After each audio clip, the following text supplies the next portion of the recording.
Sausage pancakes and cream. Lots of it. Nouveau palais. We're waiting for you. It is the near future. The apocalypse has had an apocalypse. A rogue cyborg army is reshaping the world into cyber hell. And only one thing can stop them. Let's show them how cyber commandos get it done. Mark Force style, motherfucker! I want them alive. From the toxic ashes of Vietnam War II, a new breed of renegade soldier is born. Part man, part machine. All cyber commando. Fuck you. Sergeant Rex Colt is leading the battle between good and evil, as it's never been fought before. He's on a desperate mission to bring down a battalion of ruthless killer cyborgs and save the world.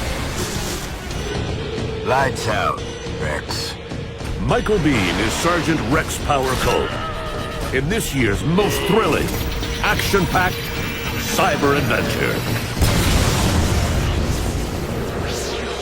Far Cry 3, Blood Dragon. Hey yo everyone! On April 1st, 2013, one of the greatest pranks in all of video game history occurred. Far Cry 3 Blood Dragon. If you've never played it, Blood Dragon is a spin-off Far Cry game that released a year after Far Cry 3. The game is a super over-the-top first-person shooter with a retro-futuristic 80s aesthetic. The big twist being that it was announced as an April Fool's joke. I mean, come on. An 80s B-movie inspired video game where a robotic T-Rex shoots lasers out of its eyes? Of course that's a joke. As it turns out, Blood Dragon was very much real and very much as awesome as it looked. So today, let's talk about one of the greatest pranks in video game history and how it went from a joke to a glorious cult classic. As always, if you enjoyed the video, don't forget to leave a like and subscribe. Alright, let's get it.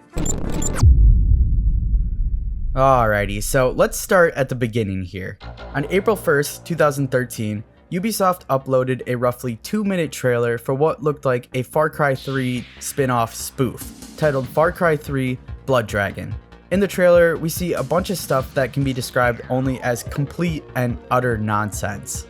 Obscure 80s movie references, corny names, dumb one-liners, satirical narration, and just absolutely batshit crazy gameplay. There's no way a AAA publisher would be stupid enough to release something as crazy as this, right? Hey! Perhaps I could be of some assistance. Turns out there was a publisher stupid enough to do this, and of course that publisher was Ubisoft. But I'm actually not here to bash on Ubisoft today. In fact, this is honestly one of their best releases maybe ever? Keep in mind, I am very biased towards this game. You see, in 2012, DLC was still in its formative years, to some extent. Ubisoft was just beginning to experiment with how they wanted to roll out their additional content. At the time, they were interested in releasing DLC as its own separate entity, but still set within the base game's engine, basically what we know today as traditional DLC. For example, Assassin's Creed 3 had an expansion titled The Tyranny of King Washington, where the plot followed an alternate timeline. Essentially, this alternate version of George Washington gained access to an Apple of Eden and becomes the evil king of America. Anyway, this sort of tangent is what Ubisoft was looking to replicate for Far Cry 3 DLC. Something where the devs could try out new ideas, really experiment, and flex their creative muscles without building a completely new engine. You know, something they would never even consider in 2025.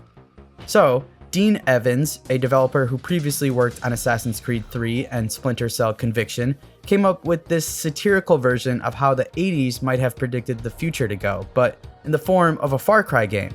The game's plot is described as being set in a dystopian version of the year 2007, where the world has suffered nuclear devastation.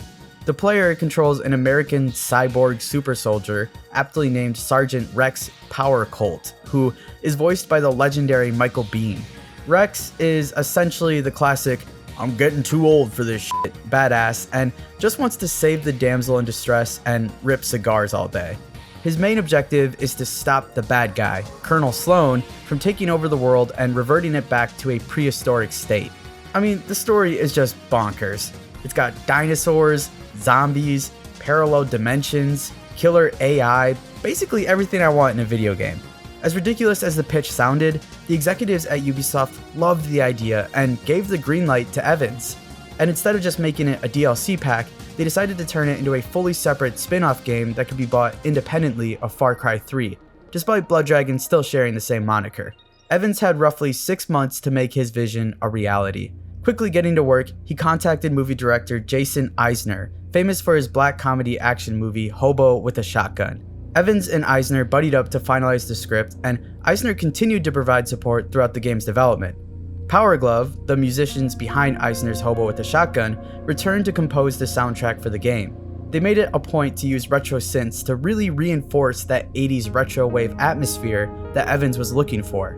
At this point, Evans had a clear vision for Blood Dragon, but he had to make sure the rest of the team was on the same page. Otherwise, something as ridiculous as this was never going to work. So Evans would conduct movie nights with the developers where they would watch throwback 80s movies to really get a feel for the aesthetic they were looking for. RoboCop, Predator, The Wraith, those types of flicks. But the 80s aesthetic wasn't enough for Evans. He wanted the game to really feel like it was a B-movie production, something that was essentially a passion product with a small budget. As a result, Evans told his team to design character models as if they only had a budget of $150. This ended up making the characters look simple and action figure-y, which actually worked out for how the script was written. According to Evans himself, the Blood Dragon script was awful and featured minimal character development, if any at all. All of the characters were described as predictable and one-dimensional, but that was kind of the point. Evans wanted the focus to be on the game and the world it was set in. Over-the-top, ridiculous, stupid fun. Supposedly, the development team wanted the game to evoke the feeling of playing with action figures as a kid, and to me, they did a fantastic job with it. So even though the game nails the vibe it was going for, it's certainly not a complete game, at least not compared to the original recipe Far Cry 3. Since the development was given less than a year to finish, core mechanics were removed or greatly simplified, such as the skill tree and crafting aspects. But to be fair, I think the simplification of Blood Dragon works out in its favor. It prioritizes that core gameplay of just running and gunning and being dumb. The limited development time also meant cuts on the overall story though, which does kinda suck. According to the wiki page, some of the cut content included a boss fight with characters from Hobo with a Shotgun showing up in the game, and there was also a deleted ending where Rex would rip out Sloan's heart, eat it, and then turn into a giant version of himself to fight a massive dragon. And then there's even a QuickTime event where Rex would have to convey emotions, such as a press A to cry prompt. Even though some of this content was cut, a lot of the ideas remained in the game, particularly the satirical gameplay stuff. Like, in the tutorial, the instructions say press jump to jump, or something stupid. I don't know, it's so dumb, but I love it. Finally, Evans had his imperfect game, Far Cry 3 Blood Dragon. In March of 2013, the game was leaked on a Brazilian ratings site, but it was hard to fathom that it was anything other than some sort of cheap knockoff or a joke. Then, on April 1st, 2013, Ubisoft uploaded a teaser trailer for the game on their website. At the time, no one really understood what it was and thought it was just an April Fool's prank from Ubisoft. It's so funny looking back at these old articles because no one really understood what the heck was going on and if Blood Dragon was a real thing or just a prank. But hype started to build after Power Glove, the composers we talked about earlier, uploaded the Blood Dragon soundtrack to SoundCloud. About a week and a half later, Ubisoft confirmed that Blood Dragon was an actually real game that they had been working on and announced an April 30th release date. And the rest is history.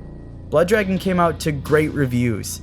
Sure, not all of the jokes land, but that's to be expected when comedy is subjective. The important stuff, the gameplay, the aesthetic, the fun, it did an absolutely bang-up job with. It even managed to sell over 1 million copies within its first year, greatly outperforming Ubisoft's expectations.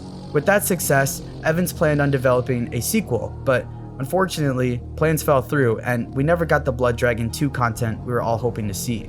Instead, the Blood Dragon IP was used in a new Trials game, and a remaster of it even came out with the Far Cry 6 Battle Pass. Evans eventually ended up leaving Ubisoft in 2018, and the company has been on a downward slide ever since. I'm just kidding, mostly. But Evans did leave after his Blood Dragon sequel was cancelled by Ubisoft. Despite there not being a direct follow-up to Blood Dragon, Far Cry has continued to do wacky spin-offs, including Far Cry Primal and Far Cry New Dawn. Blood Dragon even got its own animated spin-off show on Netflix called Captain Laserhawk: A Blood Dragon Remix, which honestly looks not too bad. And that brings us to today. What started out as what many perceived to be just an April Fool's Day joke turned out to be one of the best video game spin-offs in gaming history. The joke wasn't necessarily Blood Dragon itself, but instead the fact that it was a real thing that Ubisoft spent real time and money on developing. Sure, Primal and New Dawn are cool, but in my opinion, no Far Cry game, mainline or spin-off, has reached the same level of absurd fun that Blood Dragon did. Maybe one day we'll get a real sequel, but until then, I want to hear from you guys. Did you know Blood Dragon was originally thought of as just a prank? Have you played it?